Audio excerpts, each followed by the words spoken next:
Good morning, guys. Good morning. Just put your bags down and then come and sit down on the floor. The purpose of making our collaborative collage today is to represent Australian culture and what multiculturalism looks like.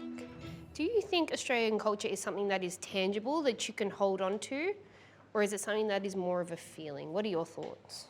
You can't really describe Australian culture as one thing. It's multiple things. It's like everybody's cultures combined into the one place. What does it mean to then be multicultural? Arisha? To be made up of many cultures. Yeah, so multiculturalism is about having many cultures that come together. When people come to Australia like migrants, they bring their culture along with them. So from that, we kind of like mixed it up in Australia. What does that mean then? When someone comes to Australia as a migrant and brings their culture and adds it to what we have here already, what do you think is happening there? They're diversifying Australia more. Yeah, it's kind of like taking another piece and adding it to the puzzle, isn't it? We are made up of so many different fragments of cultures. It's acknowledging that we are different and taking the time to understand it. Okay, let's have Ava and Eliza up first, please.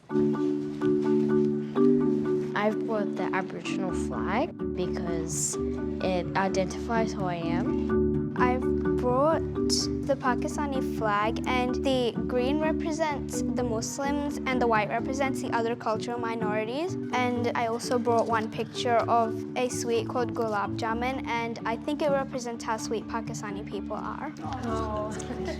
This is I think it's the national flower in China, and then this is one of the animals that lives in China, the panda bear. I brought photos of the kookaburra and the kangaroo because they're native animals to Australia, so is the koala. There's multiple things going on in this demonstration, showing the diversity and complexity of Australian culture, but also sharing knowledge so that others learn about their cultures and their symbols and therefore not rely on stereotypes. I brought in a tartan. It's from Scotland. In India, this can be a decoration or it can be a necklace to wear. So I bring this Lebanese chain necklace. It represents happiness. This is the Filipino flag. It's important to me because it represents my background. The thing that the kids, I think, have taught me is that for that one country to work together, the key is to acknowledge that it isn't one, that we are not one, we are in fact many. And the more you understand what makes us different, what separates us, what makes us unique, that understanding, that is the bond. That's the thing that ties us together. How does that make you feel when you see that? It makes me feel proud to be Australian because we live in a country that's full of different cultures and not just one culture. Makes me feel very proud too. You can get your things and get ready to head out to recess. In the playground, the children are full of questions, keen to learn more about each other's heritage. How do you make gulab jamun? Sorry if I pronounced that wrong.